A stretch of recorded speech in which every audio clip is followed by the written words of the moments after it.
Ladies and gentlemen, welcome to the Royal Derby, game number 1 between both of these iconic teams. It's going to be ONIC and RRQ here. Who will strike first is the question. Spell check, emblem check, Arashi. It seems like 3 members from each team chose to use the Flicker, and 1 each use the Purify. Only see W with the Purify, and on the other side, Banana. And if you look at the emblems, a lot more diversity, a lot more damage being sought after for the side of ONIC. Hang on. We'll have to wait. Hang on. I think we'll have to wait and see. This is a wrong emblem. It looks different. This looks familiar though. It looks familiar. It truly does. So we'll have to wait on that. But with that Brave Smite, with the Purify, Banana is going to be trying to be the most annoying, but you have to be careful. Other targets all vulnerable here. I think Keyboy has a lot to prove, a lot to do to ensure his team actually comes out on top here.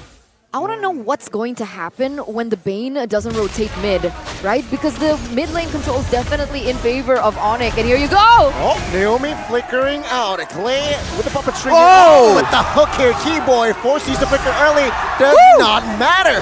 Clay with the first blood. RRQ strikes first in this game. You gotta respect that Franco Iron Hook threat, man. Don't walk too close to the turret, especially this early on in the game. With that bit of advantage right here, it's not a big deal just yet, but look at CW trying to make an aggressive play. Sharon Force already. Now, Naomi came just in time to be that big brother presence. Though, top side, take a look. Means that with Franco bot side, it adds more pressure towards RRQ. Perhaps they do not want to contest this turtle. Ooh. You see that actually Skylar gets left alone in the bottom. It's gonna be a free turtle for ONIC. And in the bottom side, oh, the hard guard is being used. Oh, very low. CW, what a catch by Keyboy. Good night, Skylar. Keyboy with the clutch, rage, and revenge. RRQ. Well, ONIC equalized. Yeah, they're trading back here, and taking a look at the talents prediction is going to be 4 for ONIC, 2 for RRQ. And you can hear the crowd just really chanting for Papulong there. It's a fun fact that he's never voted for ONIC before. He never votes for the majority, man. For the ones that you think are gonna win. But look at RRQ. You're talking about team fights. They seem to be trying to go for pickoffs. 2 focusing marks on their composition, and then 2 quantum charges just to ensure that they can actually kite back away from all this dive. But wouldn't that be enough?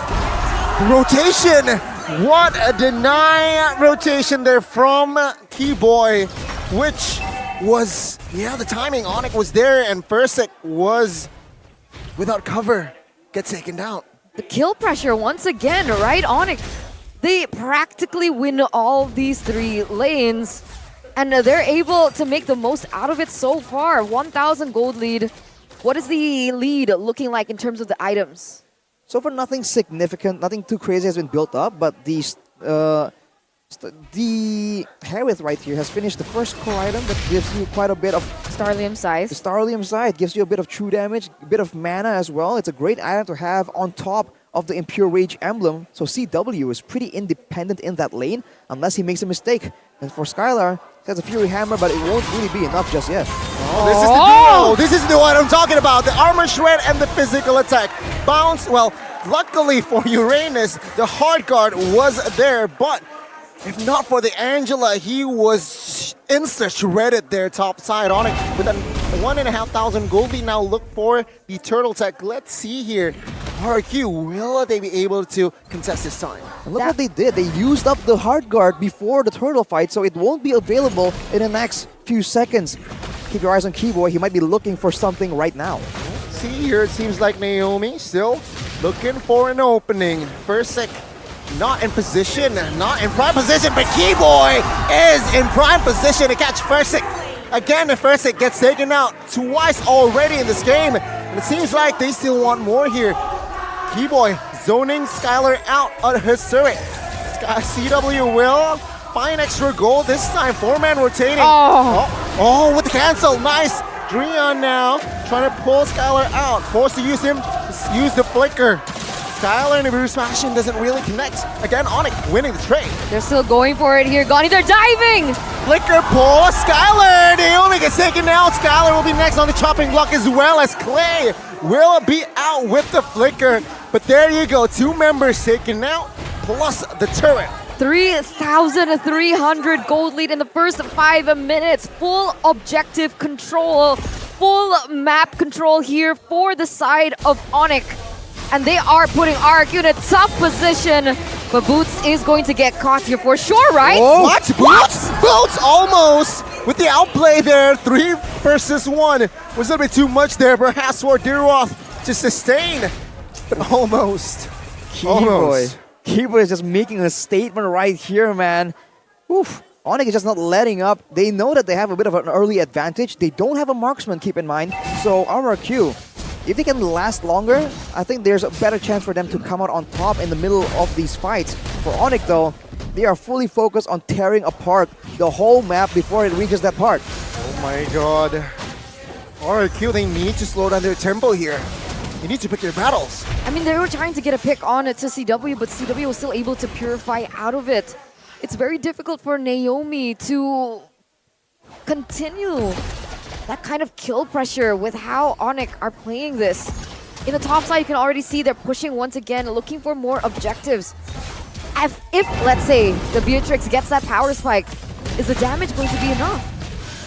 Considering that the heroes on the side of ONIC aren't that tanky, we'll have to see. Right now, though, that's a big engage. Suppression connects. Call Alter save the day. Naomi flickers out. The Keyboy finds one. First hit with the help of Guard now trying to disengage with the deadly catch. To clear the backside now. Kyrie with the Keto already with the presence. Killing pressure. First hit. Where are you going? And there you go. The armor strike killing spree for Dreon. Only first hit falls, but that is more than enough for ONIC to again regain map control. We were questioning the synergy coming in from ONIC, but look at Dreon, 302. He's always there at the perfect time with the Cult Altar to save his teammates. And it looks like Naomi's kill pressure is just a little too underwhelming compared to the Cult Altar. Well, right now, if he gets an iron hook onto someone, who's supposed to follow up and finish off the job? Skylar is really behind, and Persik isn't doing too hot either. Both of them are the main tools they want to use for that burst damage. So until a bit later, when items are actually on the table, there's not much RRQ can do, and they're stuck just trying to hold out. And the Minion Wave actually gets a turret for them. So all things considered, not the worst of situations. They could be sitting on 0 turrets, but look at this play from ONIC, man. Keyboy on the sides, everyone else pressuring in the front. Watch out. Whoa, hang on. With the pull-in cancel, the mid-lane turret falls. It's a clean textbook siege take, turret take from side of ONIC. 5,000 gold lead, ladies and gentlemen. ONIC, they are looking on form even without Sans.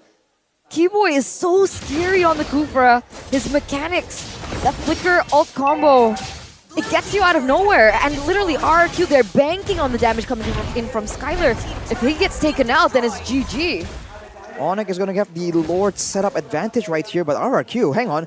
Are they just trying to go all in? Hang on. Are they going to try and just go for the turrets, go for the base turret? There's protection. They can't do that easily. It seems like they're... Yeah, they will commit on towards the inner turret bot side. And it's just a reload here, minute number 9. Well, in a way, one of their win conditions is to let go of objectives that they know they cannot contest.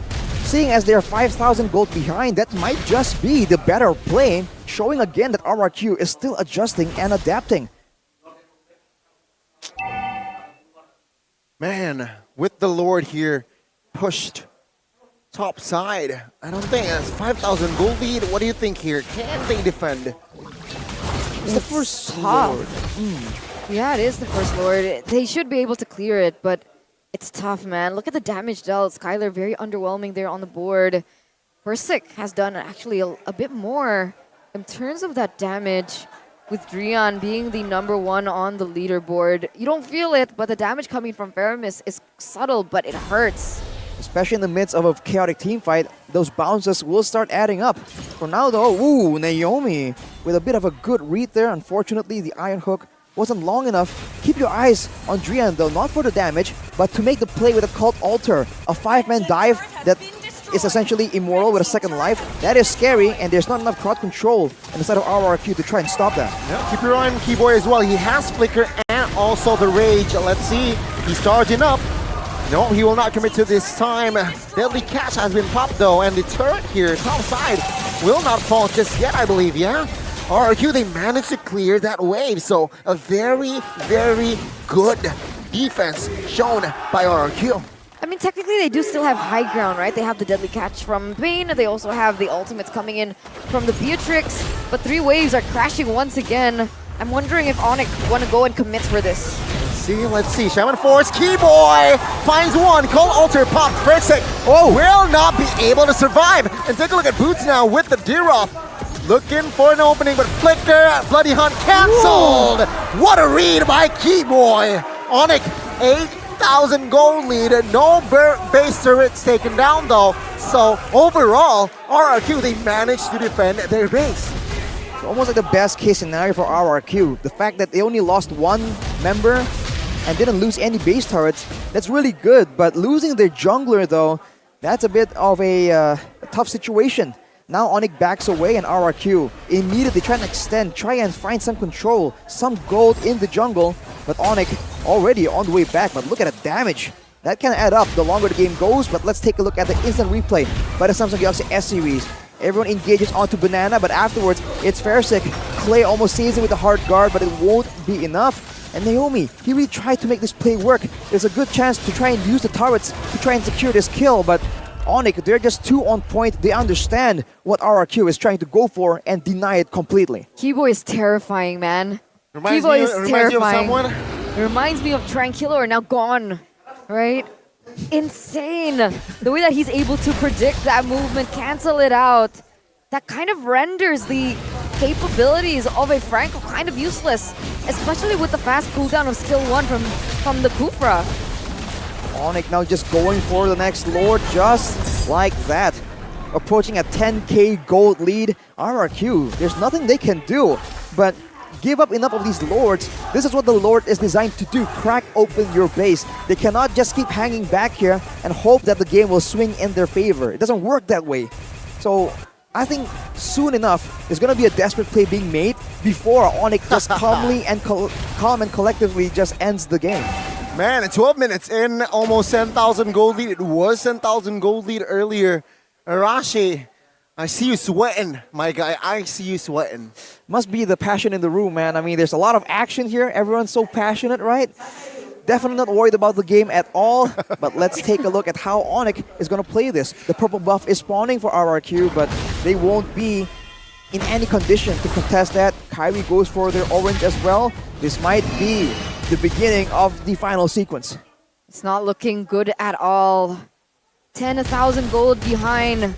ONIC pushing all 3 lanes. The Lord marching down in the bottom lane.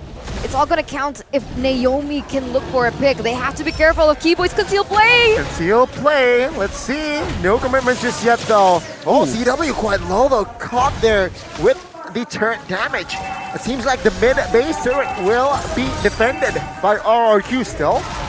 But there you go. Again, they're okay, Dreon. Okay. Whoa, whoa, whoa. Whoa, whoa, oh. ONIC, 10,000 gold lead still. Well, you can see Skylar still has some semblance of damage right here, so ONIC, they can't be too careless. But if they go on the right target at the right time, it's still gonna be quite the easy win in my opinion. Now ONIC, full HP, yet again are gonna try and take out the turret. Look at it, engage though! Keyboy finding 2, and this is it! 3 members defending, not gonna be enough as Banana falls as well. ONIC still strong with 5 as Naomi flickers out of the way. And take a look at the minions. It's here for ONIC to strike first, and this is ONIC winning game 1. The MSC champions, ladies and gentlemen, being able to lead this Royal Derby. And they just really melted as one. They coalesced as one in terms of that gameplay. Their synergy was so on point, and their game plan was perfect. What could RRQ have done there?